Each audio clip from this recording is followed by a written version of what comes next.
Set my keys on the kitchen counter and noticed the silence first. Not the good kind, not the kind you come home to after a long drive when the house is just resting. This was the kind of silence that means something is different and your body knows it before your brain catches up. I'd been in Raleigh for 11 days. My older sister had her hip replaced and I was the only one who could stay with her through recovery. My son knew. My daughter-in-law knew. I'd told them both. Left a spare key, left the refrigerator stocked, and asked only that they water the tomatoes in the backyard and leave my workspace alone. That's all I asked. Leave the workshop alone. I walked through the kitchen, through the hallway, and stopped at the door at the end of the hall, the one with the brass handle I'd installed myself back in 2003, the one that led down the 3 steps into my workshop. There was a padlock on it, a brand new one, silver and clean, still had the little plastic sticker on the back. I stood there for what felt like a long time. I wasn't angry yet, I was something else. The feeling you get when you think you've parked your car in a certain spot and you come back and it's just gone. Not stolen, just gone. Like the world rearranged itself while you were looking the other way. I knocked on my own door.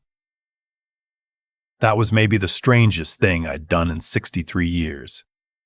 Knocked on a door inside my own house.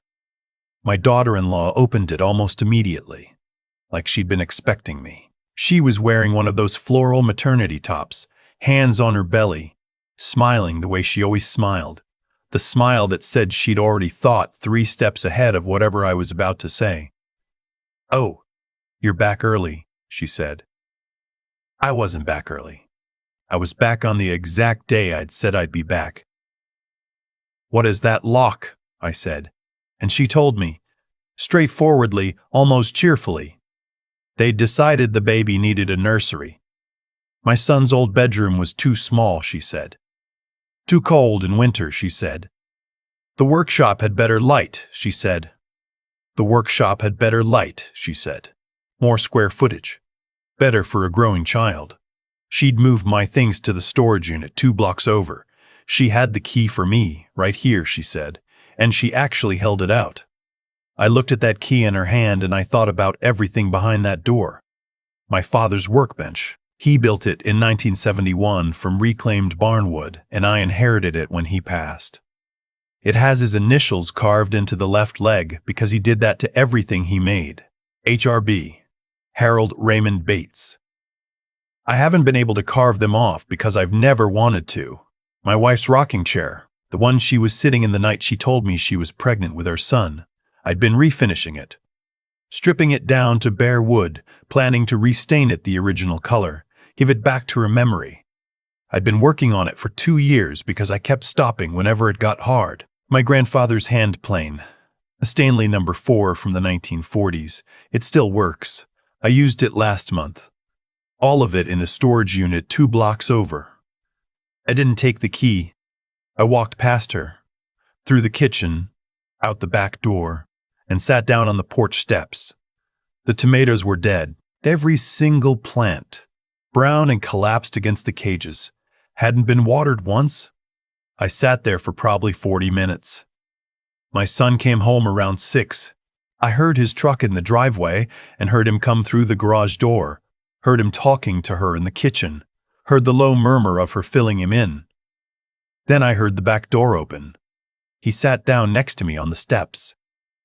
He was quiet for a while, which I'll give him credit for. "Dad," he finally said, "we should have talked to you first." "Yes," I said, "you should have.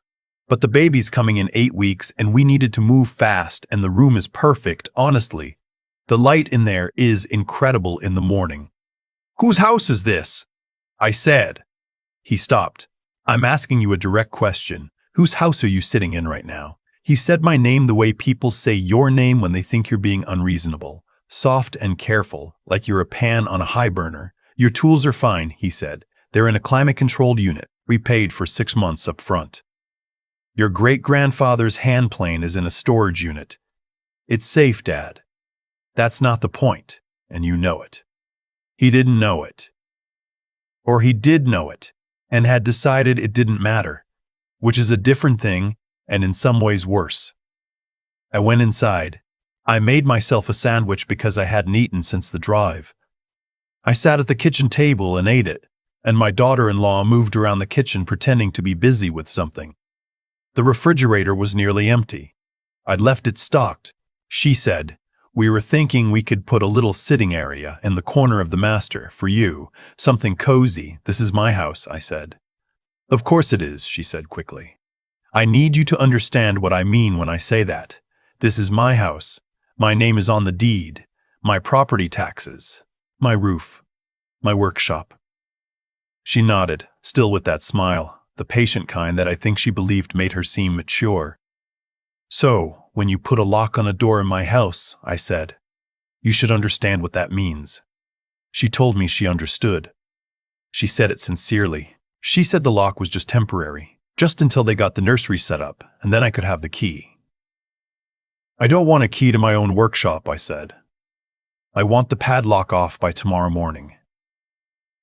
And then she said something that I've thought about many times since. She said, "I just want my baby to have a good start." And I said, "So did I. 34 years ago. I made sure of it. And I did it without moving into someone else's home and locking their doors." She left the kitchen. My son shot me a look I recognized, the one that meant I'd gone too far. Said something that would need to be smoothed over later, something that had landed harder than I meant. But I did mean it. I'd meant every word of it. They'd been living here for 2 years. What was supposed to be a few months while they saved for a down payment had stretched and settled and stopped moving. 2 years of my groceries, my utilities, my water bill. My son worked. I wasn't saying he didn't. But 2 years of temporary will start to look permanent if nobody says anything. I hadn't said anything. That was on me. I know that. I called my sister that night, told her what I'd come home to. She was quiet for a long moment and then she said, "Well, you've been too easy with them, you know." I knew. The next morning, the padlock was still there. I went to the hardware store and bought a new deadbolt. I replaced the lock on the front door and the side door while my son was at work. My daughter-in-law watched me from the hallway when I did the side door. She didn't say anything. When my son got home, I gave him a new key. "Just one?" he said. "Yes," I said. "Just one." He looked at me like I was a stranger. I thought about telling him that he was the stranger here, that I had lived in this house for 27 years and raised him in it and refinished every floor and replaced every window and built that workshop with my own hands over the course of 3 summers, and the person who seemed to have forgotten all of that was him. I didn't say it. I went inside and made dinner. What changed things was the phone call. About a week after I got back, I was out front pulling weeds when a car I didn't recognize pulled up. A man got out, well-dressed, maybe late 50s, the kind of put-together that suggests money and the habit of being listened to. He introduced himself as my daughter-in-law's father. He'd flown in from Phoenix. He shook my hand. He was friendly. He said he'd heard there'd been some tension, and he just wanted to sit down like 2 reasonable men and talk it through. We sat on the porch. He said his daughter had her heart set on that nursery. He said she'd had a difficult pregnancy and stress wasn't good for her or the baby. He said he knew I was attached to my workshop, but surely I could understand that a grandchild was worth some accommodation. I let him finish. Then I said, "With respect, I don't know you. My daughter-in-law has been living in my home for 2 years at minimal cost. She locked a door inside my house without asking. And now you've flown here to tell me to accommodate her." He shifted, still friendly but recalibrating. "I'm not trying to step on toes," he said. "I know," I said, "but I want to ask you something directly. If you're concerned about your daughter's living situation, why isn't she living with you?" He gave me an answer. It was long and involved his own space and some renovations and a particular arrangement with his wife. I listened to all of it. "So the answer is that your home isn't available," I said. He admitted that was more or less the case. "Then I'd ask you to understand that this is my home, and these are my boundaries, and flying here to renegotiate them isn't something I'm going to respond to." He left about 20 minutes later. We shook hands again. He had the grace to seem a little embarrassed. My son called me that night. He was angry in a way I hadn't heard since he was a teenager. He said I'd been rude to her father. He said I was making everything harder than it needed to be. He said the workshop was just a room, that tools were just tools, that I needed to think about what mattered. I let him say all of it. Then I said, "Sit down wherever you are. I need you to listen to me." And I told him all of it. The 2 years, the groceries I'd never been reimbursed for, the utilities, the time I'd come home to find my truck in the driveway because they used it without asking and hadn't mentioned it, the tomato plants, the rocking chair of his mother's that I'd been restoring for 2 years, sitting in a storage unit, and whether he thought she would recognize the man he'd become. He was quiet for a long time. "Dad," he said, and his voice had changed, younger somehow. "Mom's chair is in storage?" "Yes." "I didn't know that's what it was. You didn't ask." Another silence. Longer. "I'm going to need some time," he said. "Take it," I said. "But I need you and your wife to start looking for your own place. I'll give you 60 days. I want to be reasonable, but this is my home, and I am reclaiming it." He didn't argue. That surprised me. He just said okay, and we hung up. I sat in my chair in the living room for a while after that. The house was quiet. The good kind, maybe. Or something close to it. The 60 days weren't easy. My daughter-in-law barely spoke to me. She moved through the house like I was a piece of furniture that had been placed inconveniently. My son and I talked more than we had in years, actually. Mostly short calls in the evenings, careful and a little formal, the way you talk to someone when you're both trying not to break something. He removed the padlock himself, about 10 days after our phone call. Didn't say anything about it. I just came downstairs one morning and it was gone. I went into my workshop and stood there. Everything was still in storage.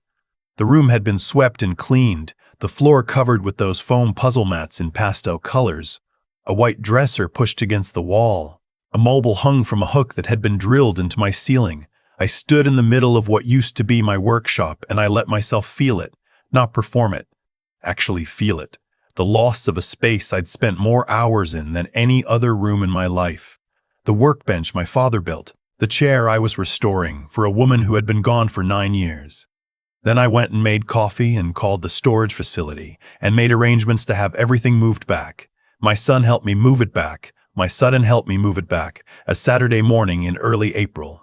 We didn't talk much. He carried what I told him to carry and set it down where I told him to set it down. When we got to the rocking chair, he held it a little differently than the other things. Careful. Both hands. "It's beautiful," he said. "It's going to be," I said. "It's going to be," I said. They found an apartment about 40 miles away. A 2-bedroom ground floor. My daughter-in-law's parents helped with the deposit. My son asked if I would help, and I said I'd cover the first month's movers and that was all I could do. He said that was fair. The day they left, I helped load the truck. My daughter-in-law hugged me at the end, which surprised me. She cried a little. I think she knew. I think she'd always known. That she'd overstepped in a way she couldn't quite bring herself to say out loud. I didn't need her to. Some things don't need to be said if they're understood. My son held on a little longer than I expected. "I'm sorry," he said into my shoulder. "I know," I said. "I'm not done with you yet, you know. You're still my son." "I know," he said. And I think he meant it. I walked back inside when the truck turned the corner. Stood in the hallway, listened to the house. I went down the 3 steps into my workshop. The morning light came through the east window the way it always had, hitting the workbench at the angle that makes the grain of the wood look like a landscape, like something you'd want to stand in front of and just look at. I picked up the hand plane, ran my thumb along the iron the way my grandfather used to, set it down, pulled the drop cloth off the rocking chair. The wood was bare and smooth where I'd stripped it. Still a year of work to go at least. The kind of work that asks you to slow down and pay attention, the kind I am good at. I pulled up my stool and got to work. That's the only way I know how to do it, one careful pass at a time, until something broken starts to look like itself again.